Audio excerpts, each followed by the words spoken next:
Hey students, so we're working on the Walls Around Me project, our midterm project for watercolor, and I'm starting into this project. You've already gotten the assignment guidelines, so starting a little bit into this project here, this video anyway, starting a little bit into this project.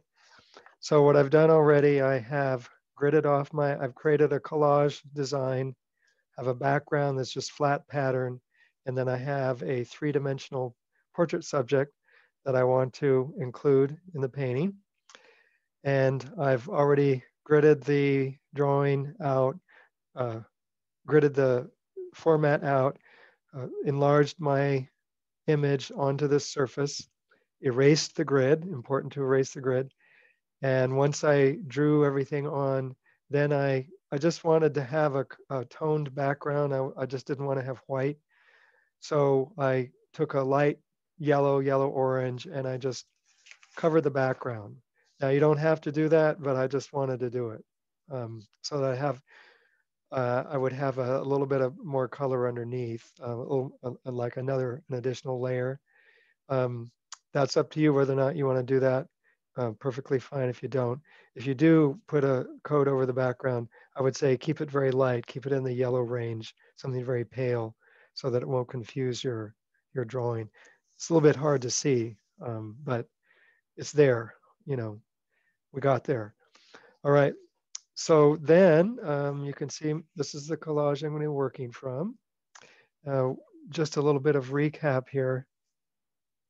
Remember, if you're really challenged with drawing and you want to get proportions right, you can use this grid method. And then drawing out the grid, if you simplify what you're seeing by just doing that, all you have to do is make a little drawing. All you have to do within the square, the enlarged square, just replicate that and you can manage. And then it'll just kind of correct itself as you move around. So that's always a possibility. On this paper swatch here, I was working on color combinations. So I laid out kind of a orange on the background. I let it purposefully be more wet into wet, so it would dry more irregularly. Again, that's something, my preference. And then I was working on trying to decide what color to layer over it.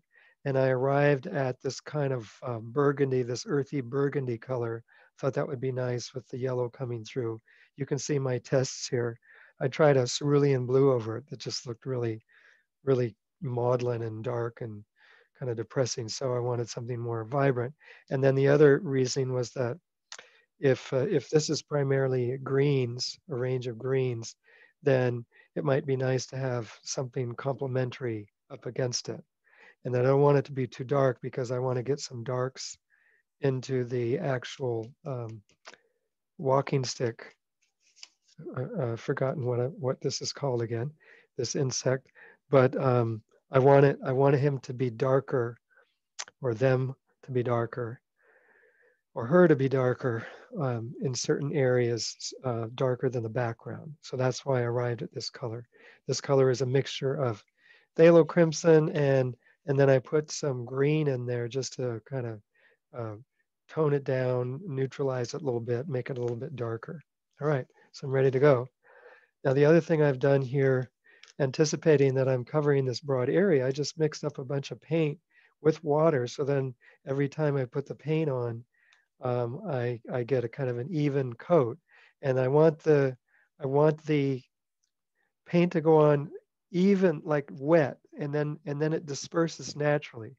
It doesn't have to necessarily be even, but if it goes on wet, it's going to be much more interesting when it dries. I want it to dry in kind of a puddle. That'll create very nice edges. You don't really want to get into scrubbing it around too much. Think about the touch that you're engaged with when you're working on this. The sense of touch, the quality of the paint as it settles, it makes a big difference. Consider, you can if you any of you are musicians, you can say you play the horn. Um, a note, everybody can maybe hit a note, but you can hit a note with a certain kind of sensitivity, or you can hit a note where it just sounds very mundane. So consider your touch, consider the way you're actually putting on the paint and how it's going to work. And I want to encourage you to have the paint pretty diluted, or at least lots of fluid in it, so that when it goes on, it's going to have that nice puddly quality. All right. It'll really help with your edges. And then I'm going to step away just for a moment, get my favorite brush. Okay. I'm going to use a couple brushes. You know, when I'm doing more complicated areas, I'll use more finer tip brush, and then I'll use a bigger brush later on. So I'm going to stir my paint regularly so that it doesn't settle too much at the bottom. And then I'm just going to lay it on with nice fluid strokes. And then I'm just going to do these little units, little sections. And I'm just trying to lay a wash over each section.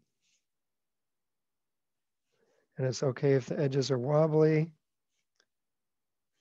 It's all about your individual touch. And if you're just consistent with the process, I can guarantee that it'll make sense overall. If you spend time on the drawing component of this, and you really got things in there correctly, you know, proportion wise and so on, got all the details, then it's going to look great. You're just working with shape. It's like I'm coloring. I could watch television when I'm doing this if I want to.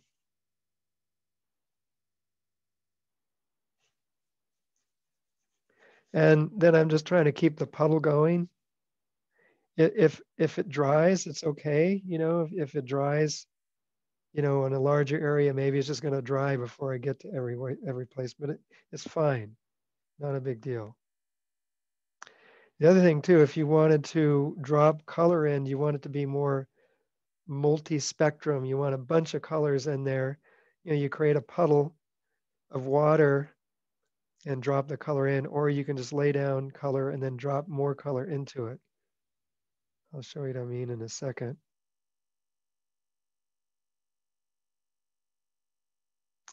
You can think of this as potentially tedious, but maybe not. Maybe it's just very meditative and relaxing. And it's all about the follow through. If you follow through, just maintain faith in the process, and you'll get results. You know, as I'm doing this, I'm thinking, I don't know, it doesn't look so good. I don't know, maybe this is a bad idea, but it's too late. I just follow through, and I know that if I just execute, it's going to be fine. There. Now I can add additional water if I want. You know, I could literally go, and if I wanted it to be more puddly, I can add more water. And then if I want to drop additional color in there, I'm getting a Payne's gray, you know, say there's an edge, you know, that I want to kind of make really contrasty. I can do something like that.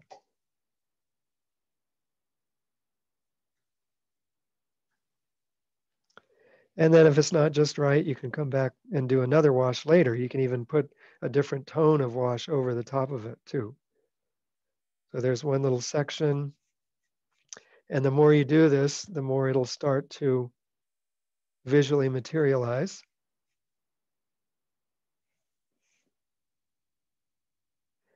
And that's what I think I'm going to do. I think I'm going to, when I turn off the video, I'm going to watch television.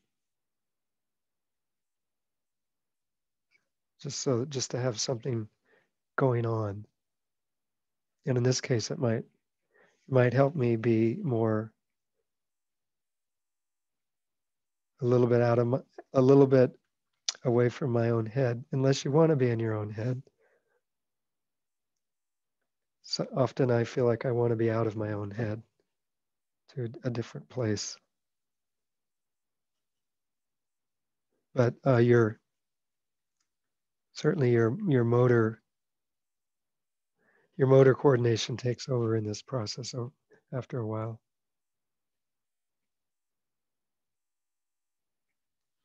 Okay, so I'm not going to do this, I'm not going to have a video that just shows me doing this for the whole process, but I might check in with it at various times to show what my progress is. Certainly you would want to I would do the background first and then do your object later, your portrait later, because that's, how the background looks will influence how you handle the imagery in your portrait. Notice I have the edges taped off here. If you get some lint off your jeans, put the tape on your jeans, and then pull it up off your jeans, and then this will be a little more linty, and therefore it will release a little bit better. And also wait until everything is thoroughly dry before you ever remove tape. Otherwise, it will no matter what kind of tape it is, it will take up the surface of the paper. So just be patient about that. If you're gonna tape off the edges, taping the edges the paper is gonna buckle no matter what, but it will keep it a little bit in check. Later on, we'll talk about stretching paper, but for this assignment, not necessary.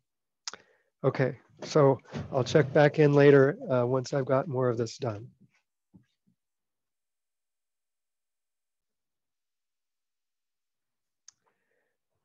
Okay, I'm back. I've turned off the video and then I've watched an entire film while I was painting, and now I'm basically done with the background. And as much as I want to, play with it now, because it's always kind of unnerving. Um, the thing to do is not just focus on this one area. The thing to do then is to move on to the portrait subject. So I was trying to incorporate this praying mantis into this design. So now I'm going to paint this foreground subject. And then once this is painted, at least partially painted, then I can maybe respond to some of these areas back here. I'm trying to just work with this flat patterned landscape that will just be, suggested more than specific. But as long as there's like a profile of these different things, then there's space, there's perspective. It's just abstracted to some extent. So I'm going to work on the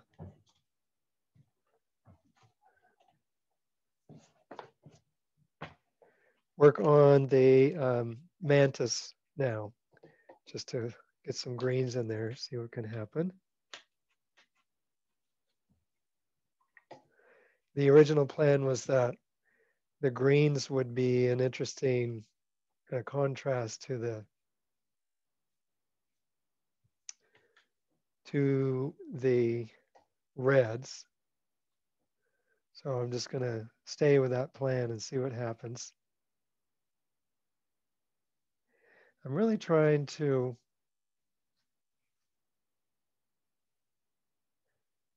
let the paint really puddle. Somehow the fact that there's so many flat, kind of broad flat areas, I think it's to the advantage to have this real physical kind of surface. So if the paint puddles a little bit, it will kind of counteract all of the flatness. So just doing these kind of patterns.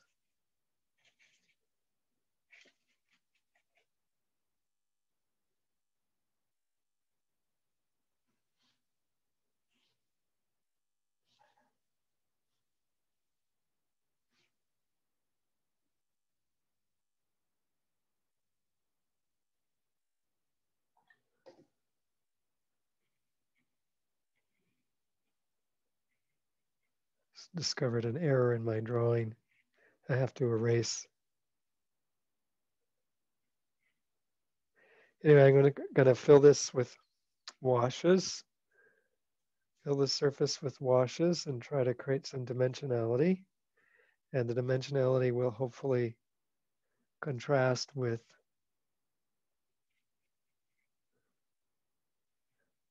the more flat background. The fact that the mantis will have some dimension will then make it hopefully stand out better against that background space.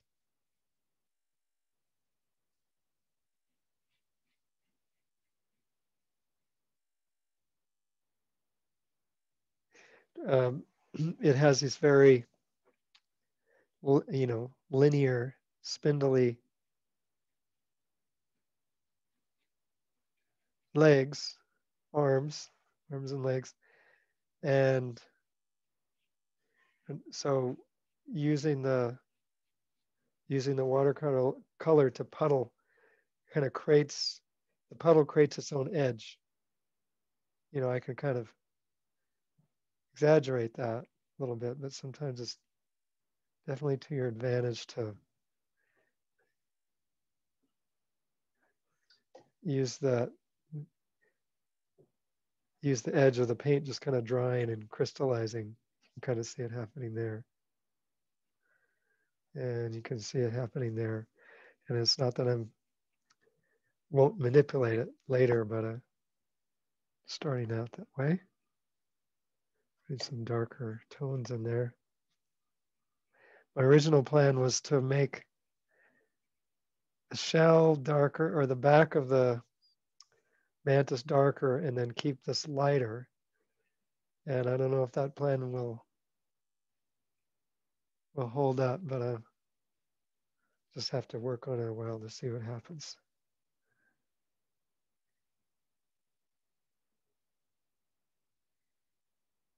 Just working with a range of yellow greens and blue greens and kind of neutralized greens, olive greens.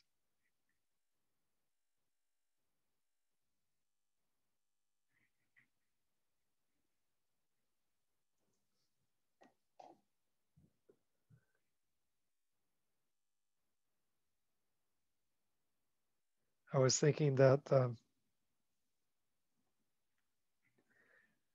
the yellow-orange underpainting would work out really well because of the fact that there's a lot of orange in the mantis itself. So it seemed just like a good idea at the time. Lots of things that seemed like a good idea at the time then turn out not to be such great ideas.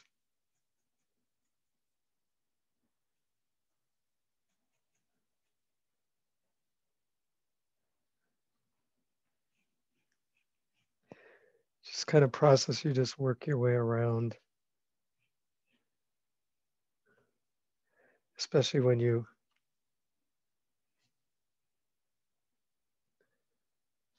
have edges that you want to keep and you don't want to dissolve them. So then you just got to go to one place and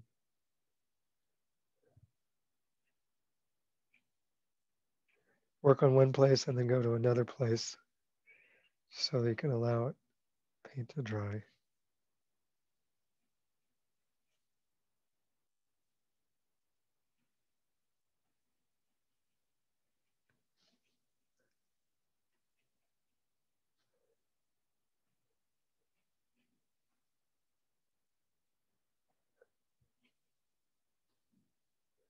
I keep bending forward and potentially getting in the way of the camera, so I apologize.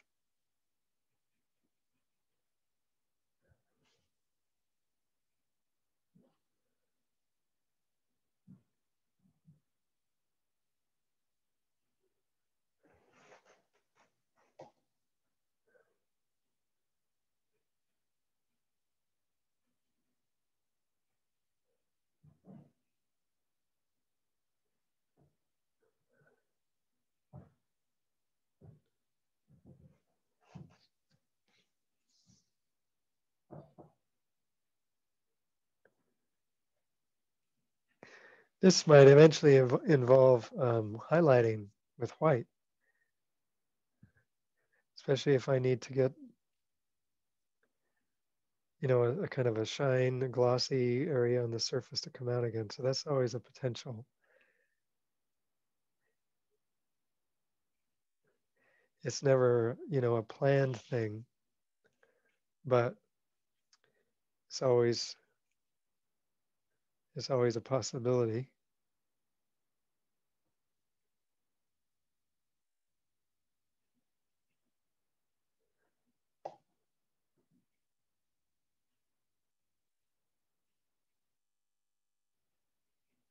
So working with the green onto the yellow, well, the yellow orange kind of coming through the green will create this additional sort of color, kind of more of a richness, going to make the color glow a little bit. That's using that was an idea anyway for using the underpainting.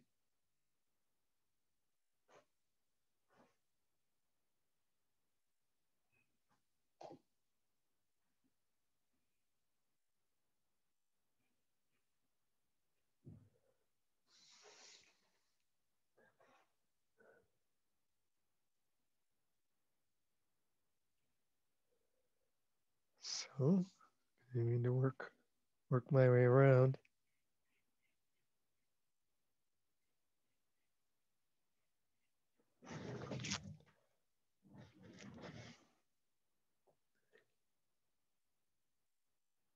This will tell me a lot about what I need to do once I get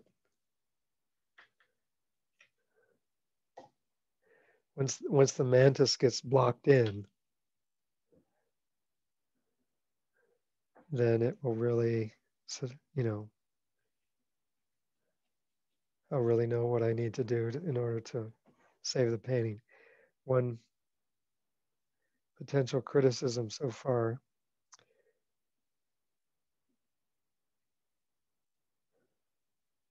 is that it's maybe not a dominant enough of a form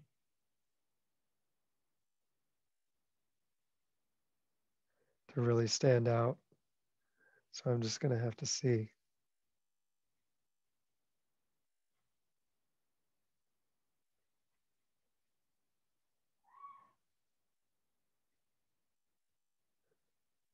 What happens.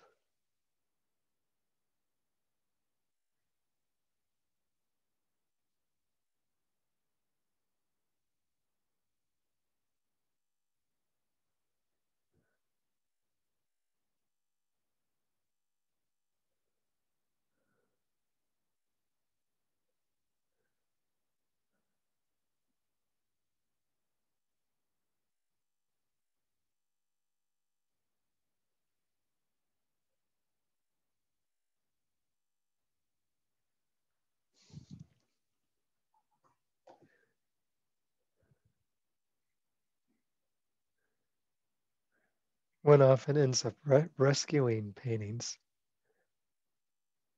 and it can be kind of fun. This idea that you create a problem for yourself, and then you have to rescue it. So that's very possible that I'll have to rescue this painting.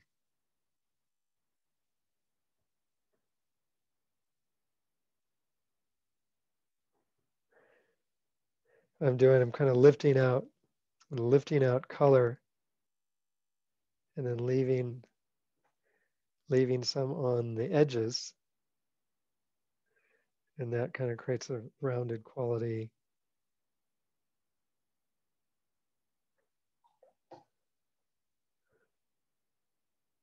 on the form.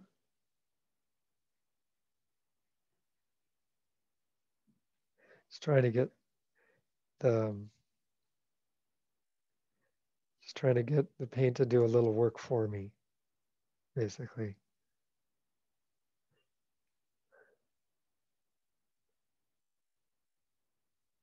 Just encouraging it to do what it's And it does naturally.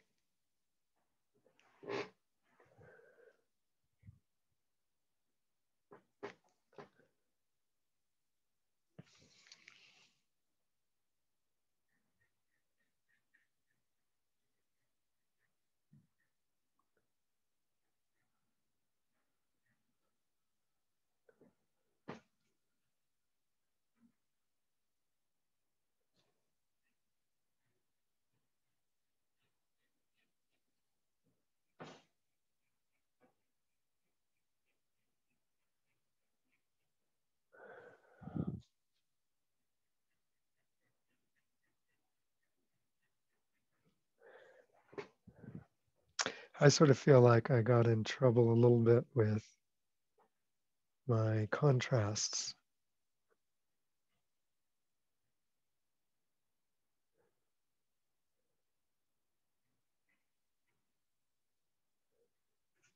You know, the value contrast, green, the dark versus light.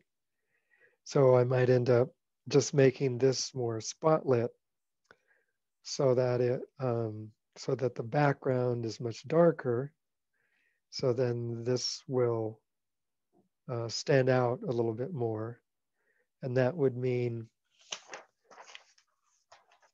potentially putting more washes here. Like I was experimenting a little bit, and I wanted to break it up. I wanted to make it more active. So an additional glaze over the top of the red to make the make the background kind of fall back more. And then it's also possible to put washes on this area as well.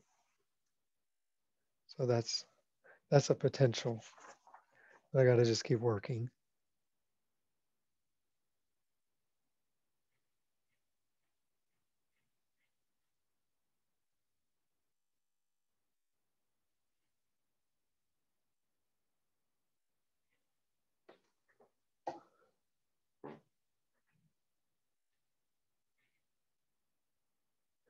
I'm cleaning my brush and then kind of softening the edge of a stroke just to get a sense of shadow.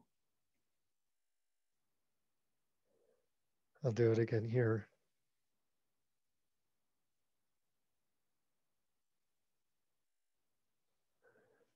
So I'm going along this border here. I have a nice sharp edge there. And then I come along with a clean brush and just soften that outer edge. And so then that creates some more of a sense of a shadow.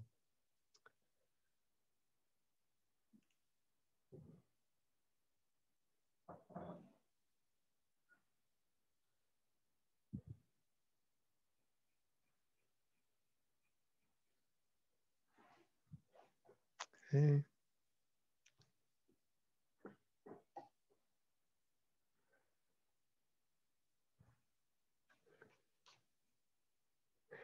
Starts to make sense once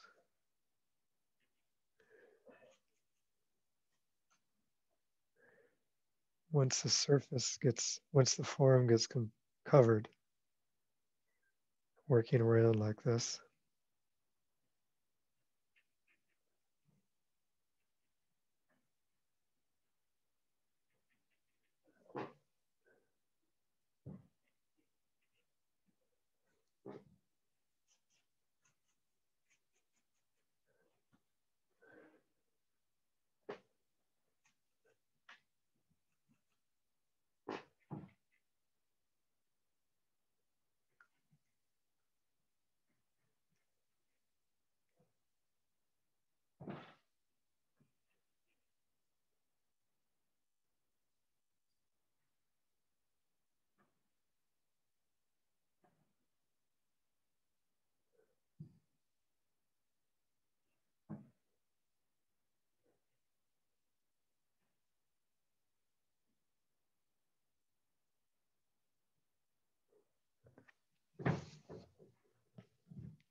So this demo is part one.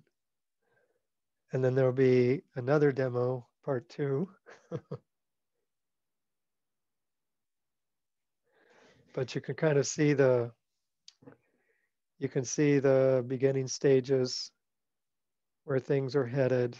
Um, this will, the once this is sort of blocked in, then we'll just have to take a look and see how this might be, the rest of this material might be manipulated uh, a little bit, just with washes. Remain kind of flat like that, but just even subtle washes can make a big difference. So that's where we're headed. And I'm gonna end now, and I'll come back later. I'm just gonna continue filling out this form with washes just like I'm doing. And then I'll come back later and show the finish aspect of it as well. Okay.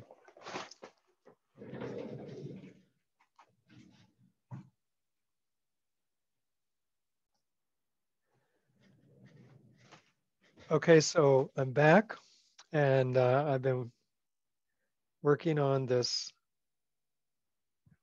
praying mantis. And what I'm doing is this technique, and you've tried it already. It's called lifting.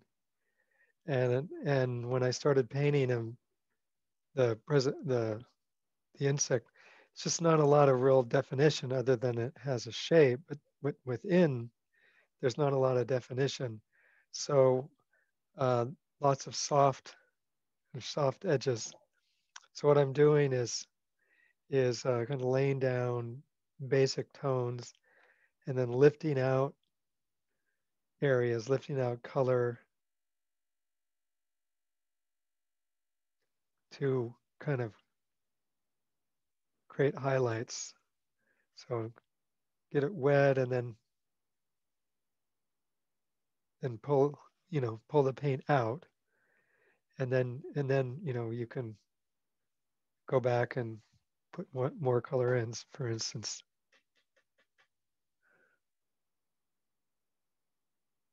a lighter green there if I want it. And so I'm just doing that kind of around. I did some lifting there until I kind of get what I want. But there's the one area, I find my image. There's this area on the underside that is a kind of an orange. And to get that, what I'll have to do is lift. I'm just going to create a puddle of water.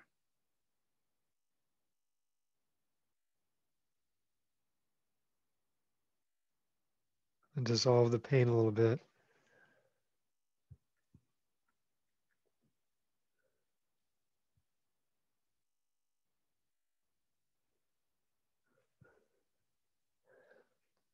And then I can add color in.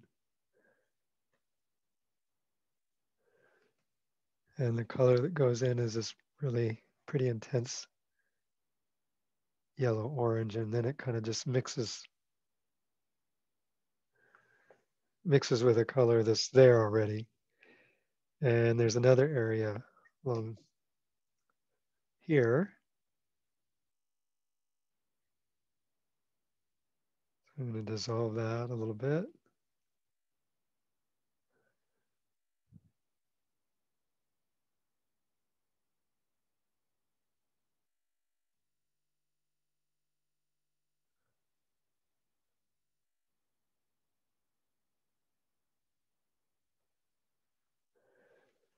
And then I'll add some of that color in.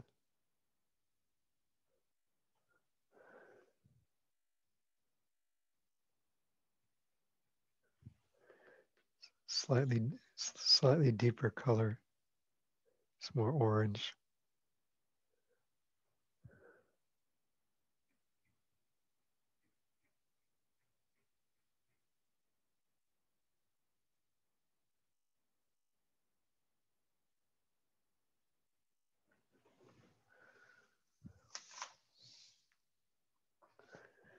Then it's kind of continues down here a little bit.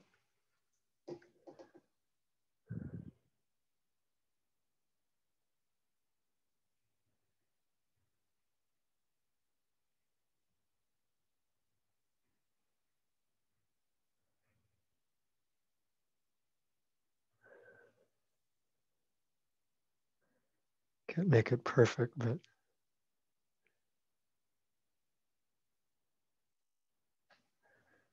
the general sense of it.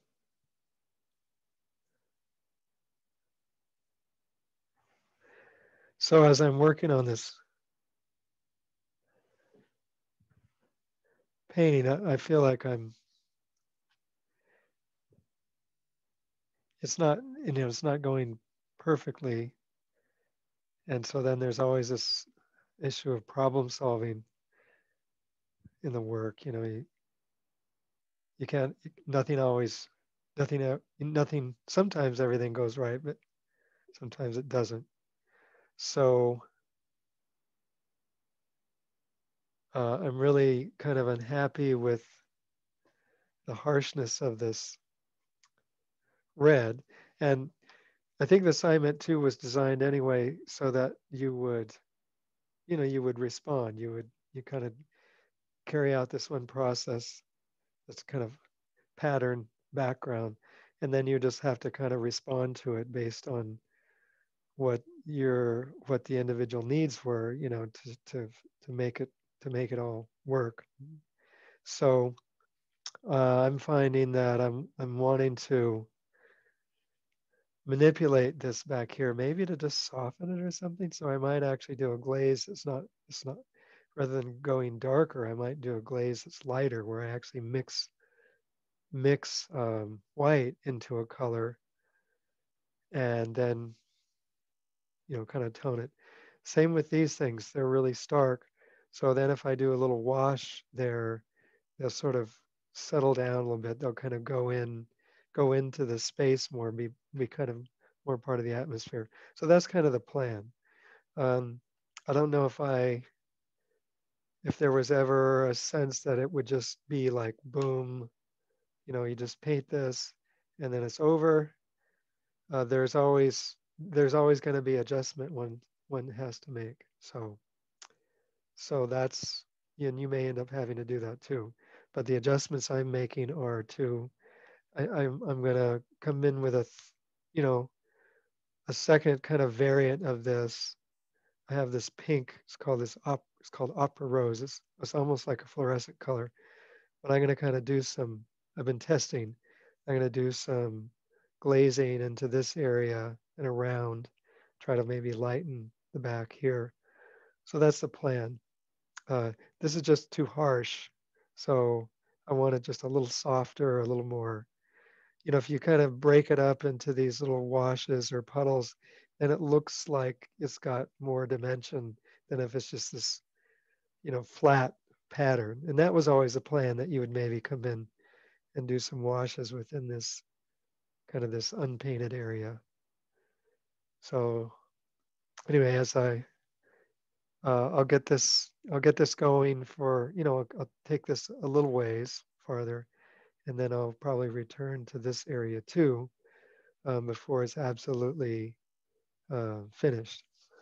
But anyway, just to keep working on this uh,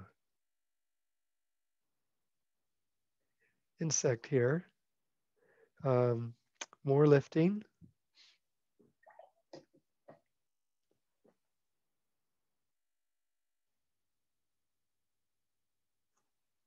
I've got so much paint on there, it lifts really easy. So, and I think I mentioned that before. The technique works best if you've got a lot of paint.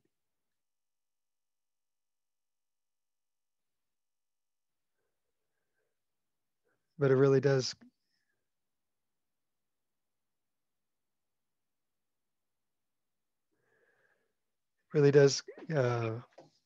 create those softer tones, softer edges.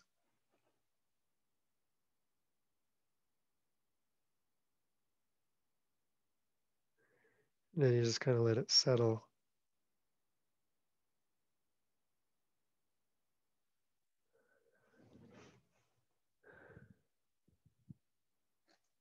I'll just have to see how that goes.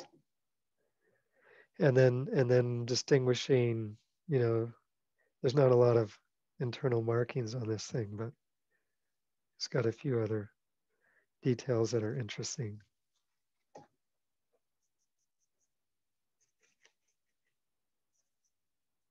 So I'm using a range of greens. I'm mixing brown into the greens, using a yellow green. I'm using a blue green, and then I'm mixing either orange or brown into it to make it more earthy looking.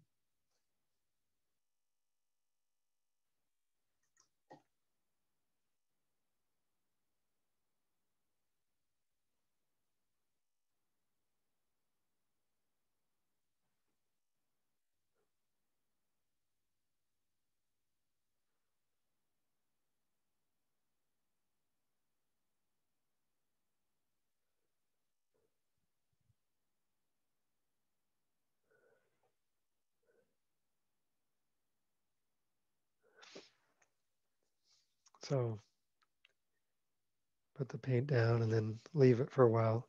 It's very earthy, kind of an earthy dark green over there. So that's the color I'm trying to get.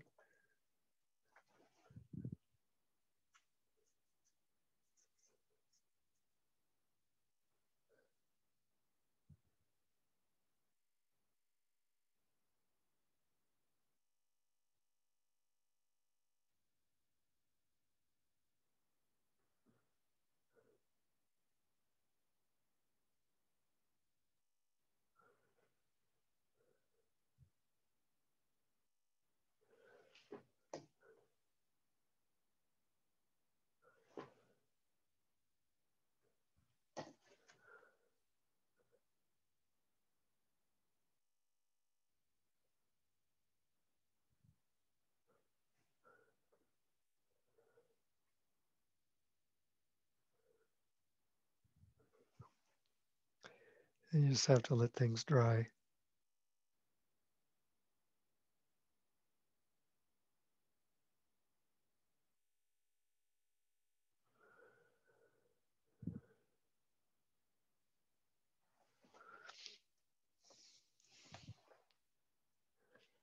Do some more lifting down here.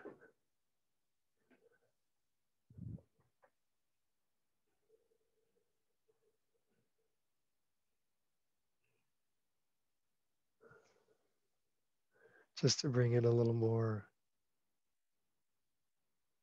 orange, yellow orange.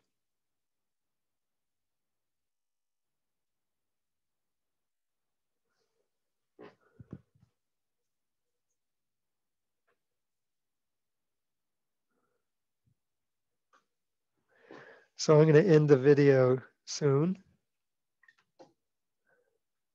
And then this will be part one. And then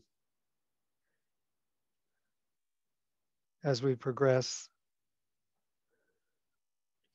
on the assignment, then I'll come back and do like a follow-up and kind of a finishing it off video. But yeah. see if we can I'll see if I can save it. All right.